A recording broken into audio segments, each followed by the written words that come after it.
Okay, let's unpack this. We're doing a deep dive today into um, a really fascinating set of sources. Right. They use this single kind of overlooked Revolutionary War battle as a historical staff ride. Yeah, a walkthrough of the battlefield, but with a twist. Exactly. The mission isn't just about tactics, is it?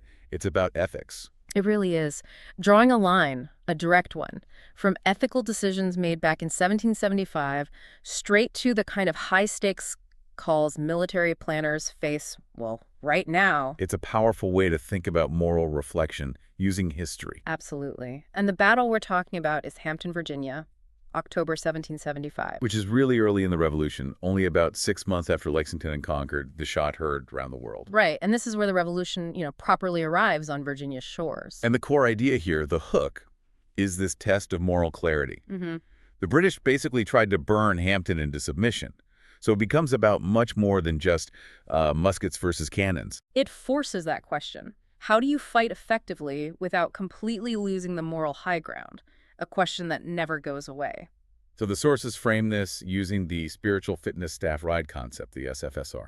Yeah, and this kind of structured learning, it has deep roots, doesn't it? It does, goes way back. Yeah. Frederick the Great, apparently, started taking his officers out to walk battlefields. Just to understand terrain, logistics, the basics. Then it gets more formalized, Napoleon, Clausewitz. But the modern structure, the three phases, That's really Helmuth von Moltke the Elder, we have to think. He institutionalized it. right, that classic model. Preliminary study first, then the field study, the actual walk, and then the integration. And that integration phase, that's the critical part for our discussion today. Because that's where the modern military explicitly weaves in ethical warfare. Exactly. Just war doctrine, principles like necessity, proportionality, distinction, humanity, things found in doctrine like JP 3-DRO, joint operations. So they're actively training service members to handle real-world ethical dilemmas using these historical cases. Precisely. It's about building that ethical muscle memory. Okay, so let's go to that waterfront. Hampton, 1775. What's the setup? Virginia was initially a bit cautious, right? Very hesitant about independence, actually. But things were heating up.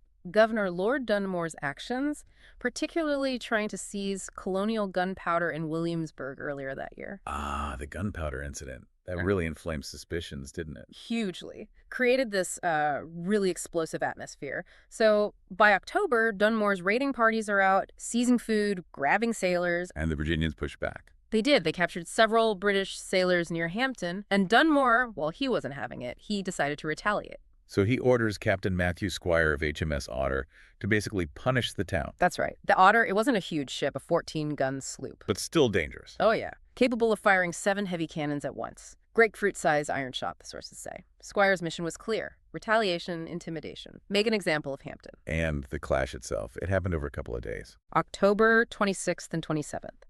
And the real turning point came when one of the British tenders, a smaller boat called the Hawk, ran aground. Hard ground. Where? Right near the modern downtown waterfront, actually.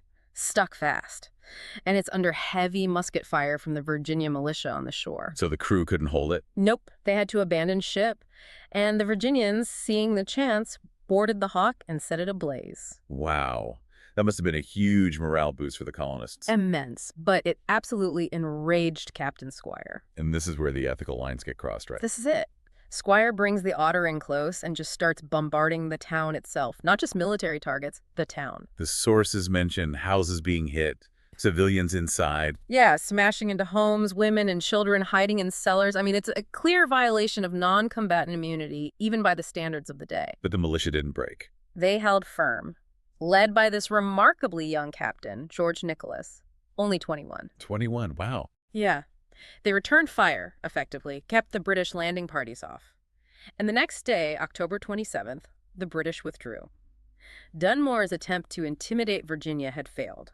Actually backfired. It really highlights the contrast between the commanders. You got Squire. A career officer following orders. He actually got promoted later, rear admiral eventually. But here, he followed an unjust order to shell civilians. And then Nicholas. Just 21, newly commissioned. He leads the defense with courage, yes, but also with crucial restraint. He directs fire only at legitimate military targets, the armed crews, the tenders. So Squire shows how obedience without conscience can forfeit the moral high ground. Even if it doesn't immediately hurt your career, right? Nicholas shows the opposite.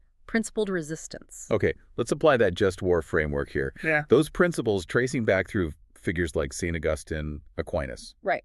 Two main categories, jus ad bellum and rus in bello. Just ad bellum being justice for going to war, the why. Exactly. The cause itself. And here, you'd have to say Nicholas and the militia had the clearer just cause.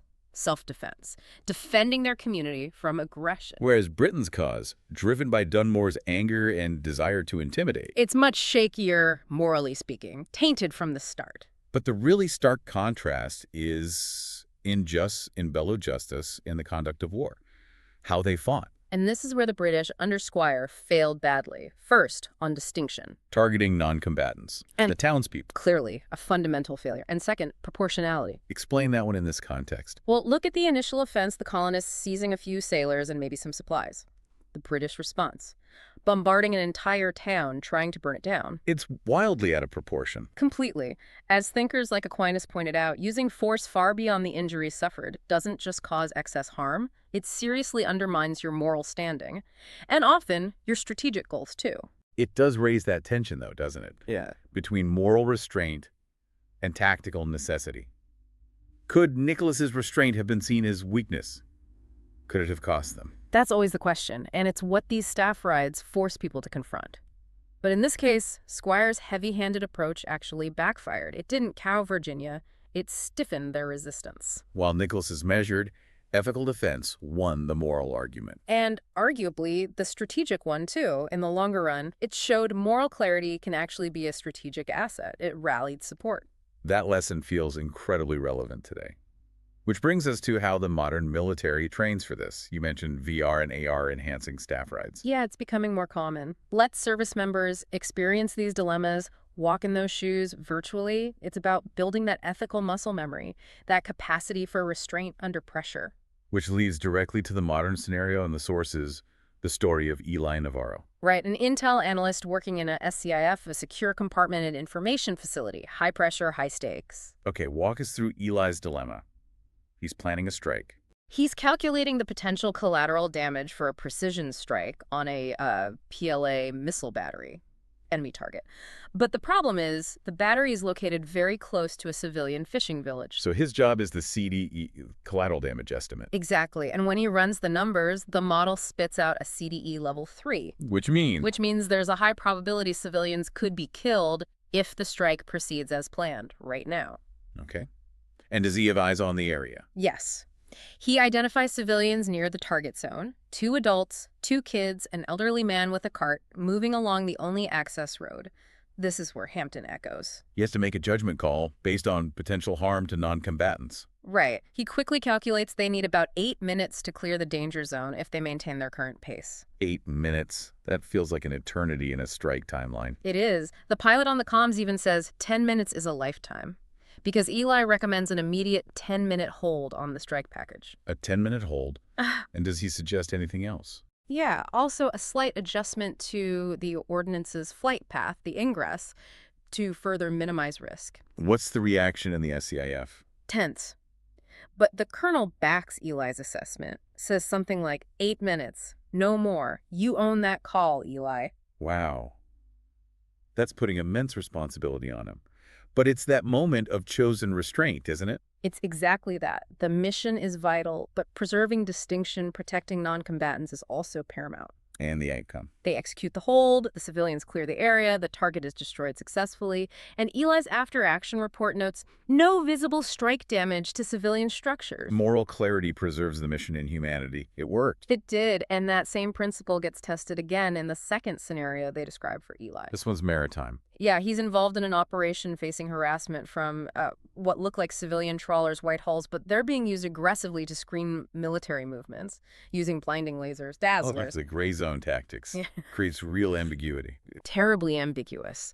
And the urge, the primal urge when you're being harassed or attacked like that, is just lash out, label everything hostile and fire back. The Captain Squire reaction, the rage. Exactly. But Eli, remembering the principles, forces himself and his team to discriminate, apply distinction even under pressure. How? What does he do? He keeps the targeting markers restricted, marking hostile only for vessels demonstrating direct aggression, is how the source puts it.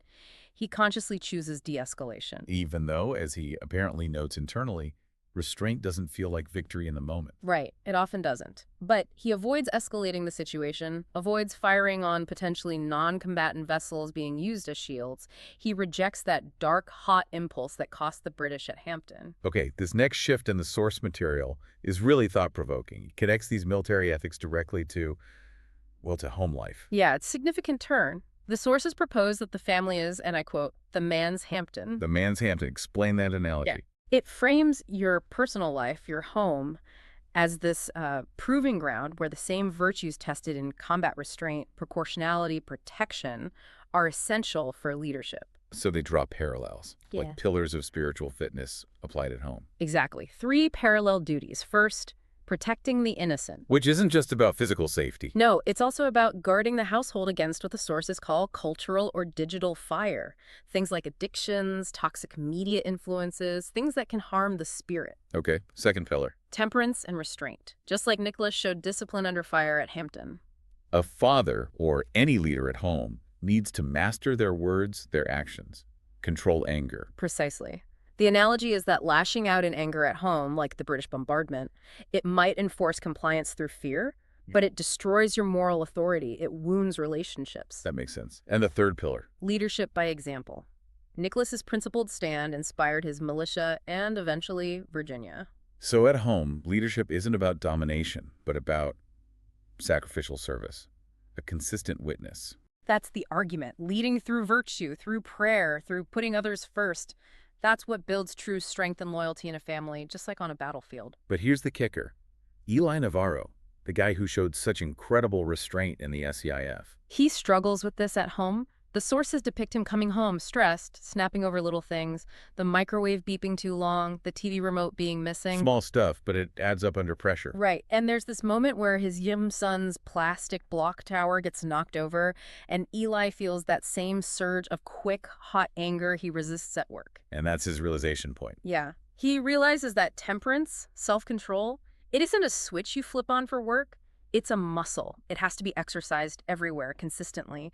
He has to consciously choose patience at home, just like he consciously chose the 10-minute hold in the SCIF. Stepping back, counting his breath, choosing peace. Exactly.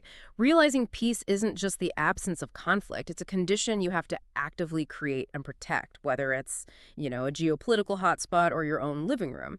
Self-control is fundamental to leading anything, starting with yourself. So wrapping this up, the deep dive really shows how these ethical questions from a small battle in 1775, how do we fight justly?